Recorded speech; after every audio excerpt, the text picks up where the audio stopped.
வணக்கம் friends, welcome to Vidya's cooking channel. இன்றைக்கி உங்களுக்கு ஒரு வித்தியாசமான சாலட் ரெசிபி செஞ்சு காமிக்க போகிறேன். கிரில்டு ப்ரான்ஸ் சாலட் ரெசிபி செஞ்சு காமிக்க போகிறேன். ஒரு அருமையான கடுகு சாஸ் யூஸ் பண்ணி இந்த சாலடை நான் தயார் பண்ணிக்கிறேன். ரொம்பவே சூப்பராக வந்ததுங்க. இந்த கடுகு சாஸ் நான் எப்போ டேஸ்ட் பண்ணணும் அப்போத்துலேருந்து டொமேட்டோ கெச்சப்பை கம்ப்ளீட்டாகவே மறந்துட்டேன். ஸோ இப்போ ஃபஸ்ட்டு மேரினேஷன் பார்த்துக்கலாம். எறா நல்லா க்ளீன் பண்ணி கழுவி ஒரு பவுலில் எடுத்து வச்சுருக்கேன்.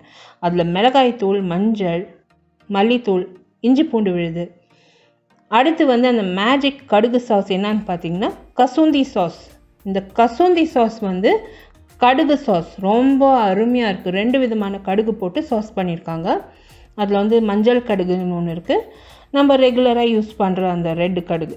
ஸோ இது வறுத்து அவங்க உப்பு கடுகு எண்ணெய் விட்டு அரைச்சி அந்த சாஸ் தயார் பண்ணுறாங்க. ஸோ இதில் எந்த விதமான ப்ரிசர்வேட்டிவ்ஸ் இல்லை. அப்படி உங்களுக்கு இந்த சாஸ் கிடைக்கலையா, நீங்கள் கடுகு தூள் பண்ணி சேர்த்து இந்த ரெசிப்பியை தயார் பண்ணுங்கள். கடுகை நல்லா வறுத்துட்டு தூள் செஞ்சு அந்த தூளை இந்த ப்ரான்ஸில் சேர்த்து நல்லா கலந்துட்டு நீங்கள் இந்த ரெசிப்பியை தயார் பண்ணணும். ஸோ இப்போ இந்த சாஸில் நிறைய உப்பு இருக்க தொட்டு நான் உப்பு சேர்க்கல.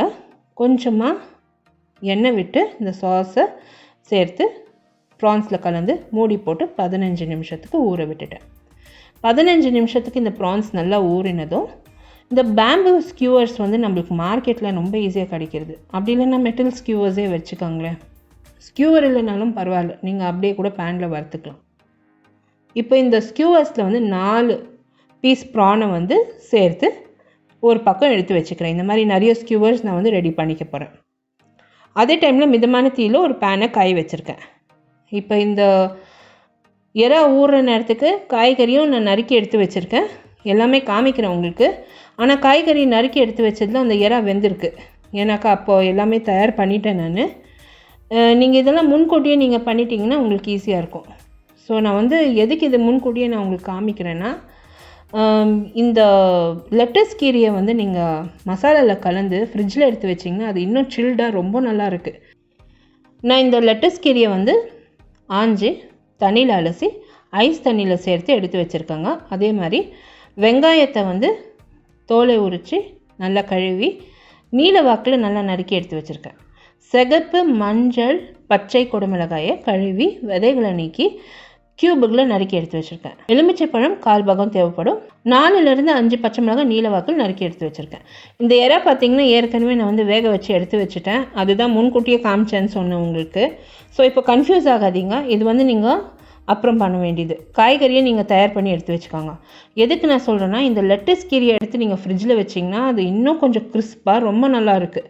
ஸோ இப்போ லெட்டஸ் கீரையை எவ்வளோ அரைய முடியுமோ அரிஞ்சிட்டு மீதி நான் பீஸாக கையிலே கிழிச்சு அந்த ஒரு பவுலில் சேர்த்துக்கினேன். அது அப்படி தான் செய்யணும். ஸோ அந்த மாதிரி நீங்கள் செஞ்சிங்கன்னா நல்லாயிருக்கும். இப்போ லெட்டஸ் கீரையை ஒரு பவுலில் சேர்த்துருக்கேன். நான் இதில் வெங்காயம் சேர்த்துக்கிறேன். இதில் நம்ம உப்பு, மிளகுத்தூள், அந்த கசூந்தி சாஸை சேர்க்கணும். அந்த கடுகு சாஸ் இல்லையா, வறுத்த கடுகு தூளை சேர்த்துக்காங்க.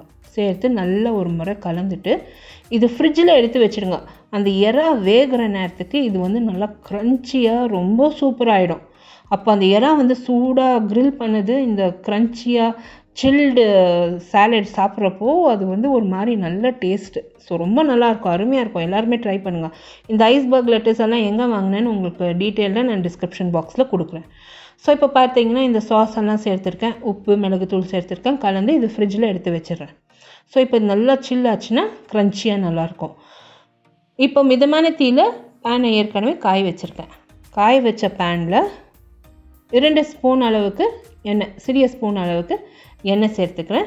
எண்ணெய் நல்லா காஞ்சதும் அந்த எறா நம்ம ஸ்கியூவர்ஸில் போட்டு வச்சுருக்கோம் இல்லையா, அந்த ஸ்கியூவரில் போட்ட எறா ஒன்று ஒன்றா இதில் வச்சு 2 பக்கமும் திருப்பி ஒரு 2 நிமிஷத்துக்கு ஒரு வாட்டி திருப்பி வேக வச்சு எடுக்கணும்.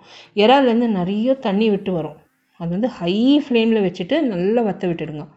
ஹை ஃப்ளேமில் ஒரு 2 to 3 மினிட்ஸ் விட்டிங்கன்னா நல்லா வற்றிடும். அந்த மசாலா எதுவுமே வேஸ்ட் பண்ணாதீங்க, எல்லாமே எறால சேர்த்து வேக வச்சுடுங்க. நான் எதுக்கு இது சொல்கிறேன்னா, அந்த மசாலா நம்ம திருப்பி யூஸ் பண்ண போகிறோம். இப்போ இந்த எறா நல்லா வெந்ததும் ஹை ஃப்ளேமில் வச்சு அந்த மசாலாவை வற்ற விட்டுட்டேன். எறாவை அடுப்பிலேருந்து இறக்கி ஆற வச்சுட்டேன்.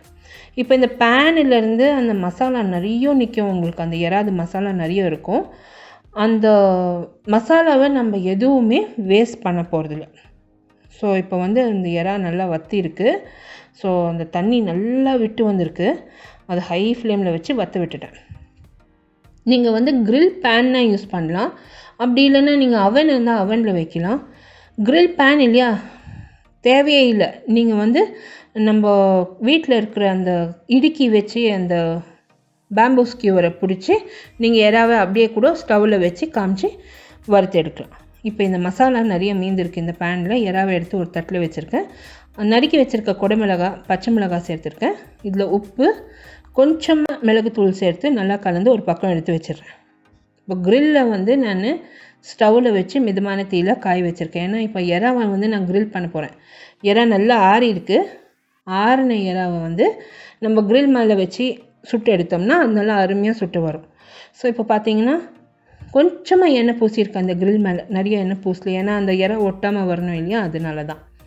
இப்போ எறாவை ஒன்றா வச்சு 2 பக்கமும் திருப்பி, எண்ணெய் பூசவே இல்லை பாருங்கள். நான் கம்மியாக எண்ணெய் யூஸ் பண்ணியிருக்கேன். எண்ணெய் சுத்தமாக பூசல. எண்ணெய் வந்து பூசாமல் இந்த எறாவை 1 நிமிஷத்துக்கு 2 பக்கமும் திருப்பி க்ரில் பண்ணி எடுத்து வச்சுட்டேன். இந்த மாதிரி எல்லா ஸ்கியூவர்ஸுமே க்ரில் பண்ணிட்டேன். நல்லா அந்த எறாவும் நல்லா சூடாயிடுச்சு.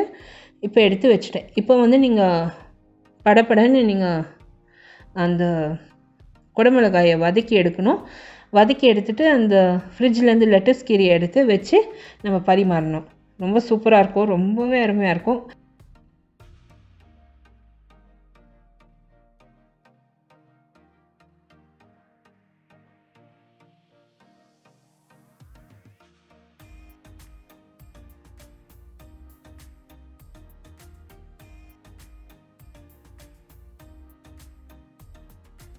ஸோ அதனால் வந்து இந்த க்ரில் நல்லா ஆனதும் ஒரு பக்கம் எடுத்து வச்சுட்டேன் எறாவை.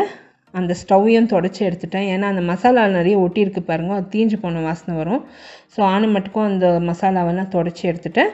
இப்போது அதே ஸ்டவ்வில் வந்து அதே பர்னரில் நான் அந்த குடமிளகா மசாலாவில் கலந்து வச்சுருக்கேன் பாருங்கள். அது மிதமான தீயில் 2லேருந்து 3 நிமிஷம் வதக்கினா போதும். அதுக்கு மேலே நம்ம வதக்க போனோம்னா அது வந்து டேஸ்ட்டு போயிடும். ஸோ அந்த மசாலா ஏற்கனவே வதங்கியிருக்கு, தீஞ்சு போயிடும். ஸோ இப்போ பார்த்திங்கன்னா அந்த மசாலாவில் குடமிளகாவை வதக்கி எடுத்து வச்சுட்டேன்.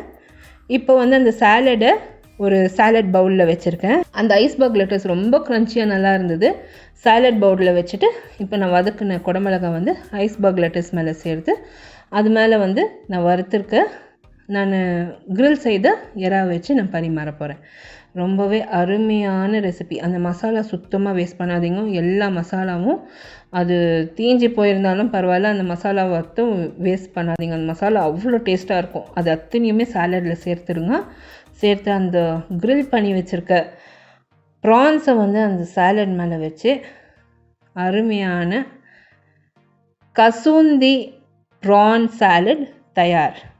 Detailed recipe description box below this video இருக்கும், along with my social media handlings and link to my blog. So கண்டிப்பாக ஃபாலோ பண்ணி இந்த ரெசிபி ட்ரை பண்ணுங்கள். எல்லாருக்கும் பிடிக்கும்னு நம்புகிறேன். ட்ரை பண்ணிவிட்டு உங்களோட காமெண்ட்ஸ் எல்லாம் போஸ்ட் பண்ணுங்கள். அடுத்த புதிய ரெசிபியோடு உங்களை மறுபடியும் சந்திக்கும் வரை, this is Vidya Lakshmi. Thank you so much for வாட்சிங். பை.